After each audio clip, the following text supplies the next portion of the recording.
Bismillahirrahmanirrahim. Assalamualaikum warahmatullahi wabarakatuh.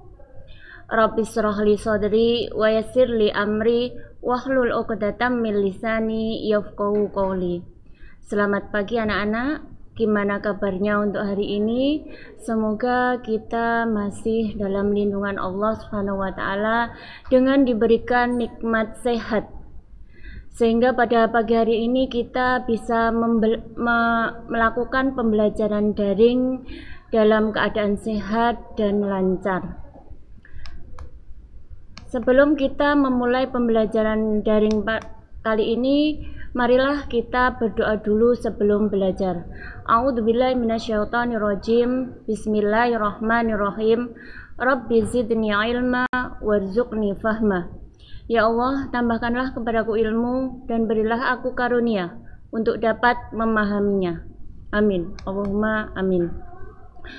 Pada pagi hari ini saya akan menjelaskan tentang kompetensi dasar. Yang pertama yaitu meyakini bahwa hormat dan patuh kepada orang tua dan guru sebagai kewajiban agama.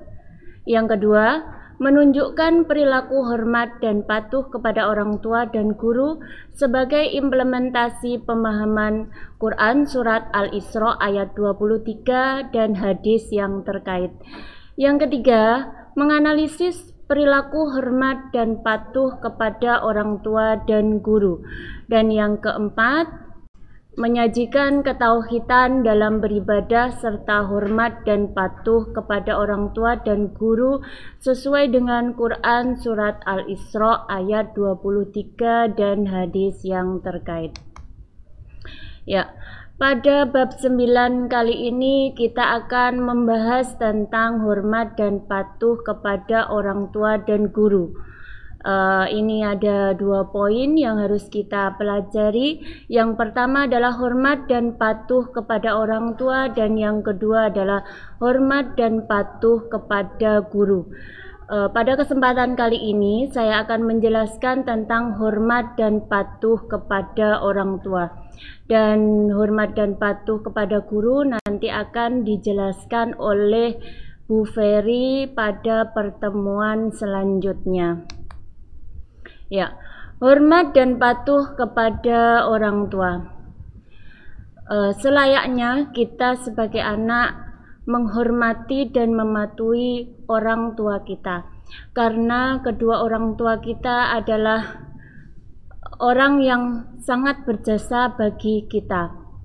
Hormat dan patuh kepada orang tua adalah kewajiban setiap anak.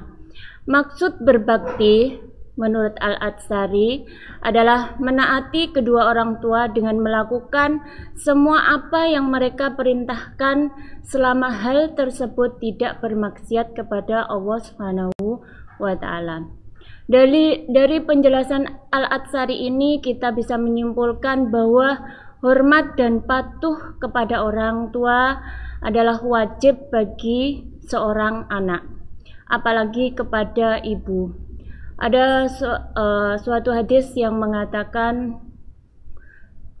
datang seorang laki-laki kepada Rasulullah yang bertanya, "Ya Rasulullah, siapakah orang yang saya hormati atau orang yang berhak saya hormati terlebih dahulu?"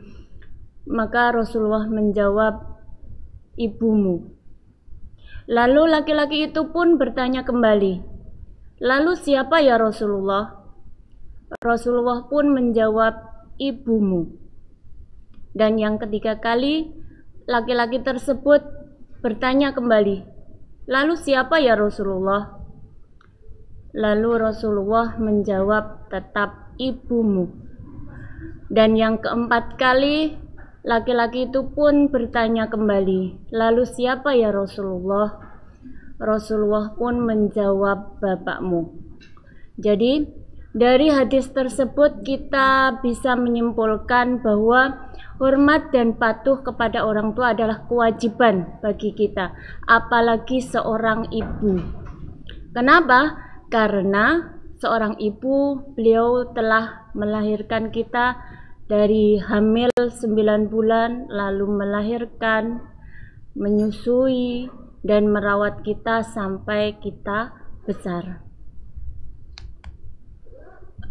Ini juga termaktub di dalam Quran surat Al-Isra ayat 23 yang berbunyi, A'udzubillahi minasyaitonirrajim, Bismillahirrahmanirrahim.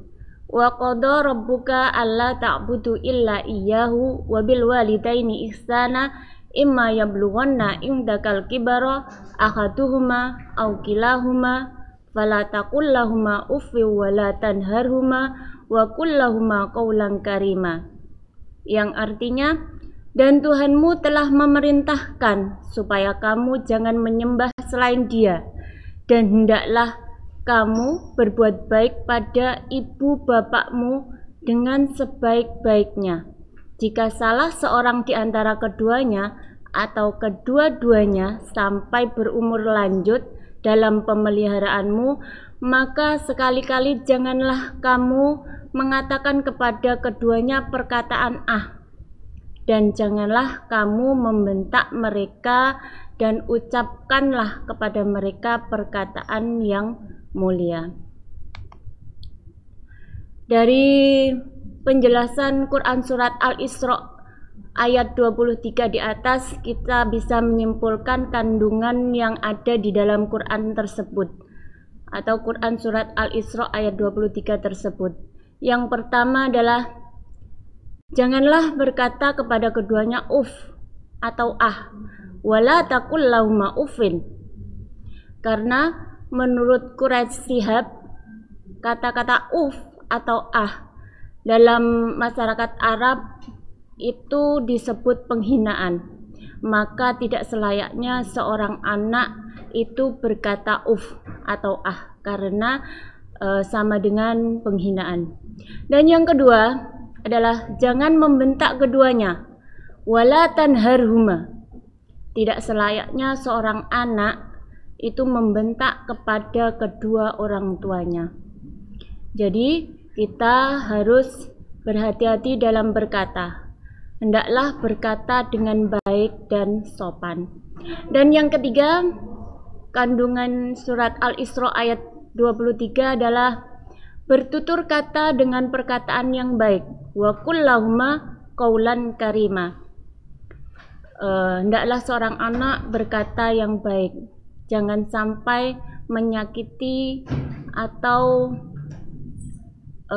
dari perkataan kita. Yang keempat adalah merendahkan diri kepada orang tua dengan penuh kasih sayang. Waqfid lahumā janāha dzulli minar rahmah. Walaupun kita pendidikannya lebih tinggi dari orang tua kita, tapi kita harus tetap mengasihi dan menghormati keduanya. Dan yang terakhir adalah selalu mendoakan orang tua. Sepatutnya lah seorang anak itu mendoakan kedua orang tua kita, karena doa yang didengar oleh Allah SWT adalah salah satunya itu adalah doa anak yang solih dan solihah. Tentunya kalian juga sudah hafal doa orang tua, yakni Allahumma gfirli dunubi wali walidayya warhamhuma kama rabbayani shaghira, yang artinya, ya Allah, ampunilah kedua orang tuaku dan kasihilah mereka berdua sebagaimana mereka mengasihi aku di waktu kecil. Ya, demikianlah doa untuk kedua orang tua kita. Untuk selanjutnya, sebenarnya cara berbakti kepada orang tua itu dibagi menjadi dua. Yang pertama, bagaimana kita berbakti kepada orang tua yang masih hidup, dan bagaimana kita berbakti kepada orang tua yang sudah meninggal. Di antaranya, bagaimanakah kita berbakti kepada orang tua yang masih hidup? Yang pertama adalah bersikap sopan dan hormat kepada keduanya. Sepatutnya lah seorang anak itu menghormati dan sopan kepada kedua orang tua kita. Dan yang kedua adalah berkata dengan halus dan menjauhi perkataan yang kasar. Apalagi orang tua yang sudah sepuh atau sudah tua itu hatinya lembut, jadi harus berhati-hati untuk berkata-kata kepada mereka berdua. Yang ketiga adalah merendahkan badan jika lewat di depannya. Dan yang keempat, selalu mengikuti nasihat baik keduanya. Kedua orang tua kita selalu menasihati kita yang baik-baik. Tidak ada orang tua yang menasihati jelek kepada anaknya. Yang selanjutnya adalah menolak perintahnya dengan sopan jika menyelisihi syariat Allah dan Rasul-Nya. Di sini kita boleh menolak apa yang diperintahkan oleh orang tua kita, tetapi jika itu menyelisihi syariat Allah dan Rasul-Nya, tetapi dengan harus berkata-kata sopan tanpa menyinggung perasaan atau hati orang tua kita. Dan yang kelima, yakni meringankan beban, misalnya dengan membantu pekerjaannya. Yang keenam adalah berusaha membahagiakan keduanya, dan yang terakhir adalah mendoakan kebaikan dan ampunan keduanya. Tadi sudah saya bahas tentang mendoakan orang tua. Di atas itu doanya yang tadi sudah saya baca ya. Untuk bagaimanakah kita berbuat baik atau berbakti kepada orang tua yang sudah meninggal? Yang pertama adalah senantiasa mendoakan ampunan bagi keduanya jika ia muslim. Ya, ini mendoakan kedua orang tua itu adalah wajib. Jadi kalau bisa setiap kita sholat itu mendoakan kedua orang tua kita. Apalagi kalau orang tua kita sudah meninggal dunia. Dan yang kedua adalah melaksanakan wasiat mereka jika ada. Wajib bagi seorang anak melaksanakan wasiat orang tua yang sudah meninggal jika beliau berwasiat.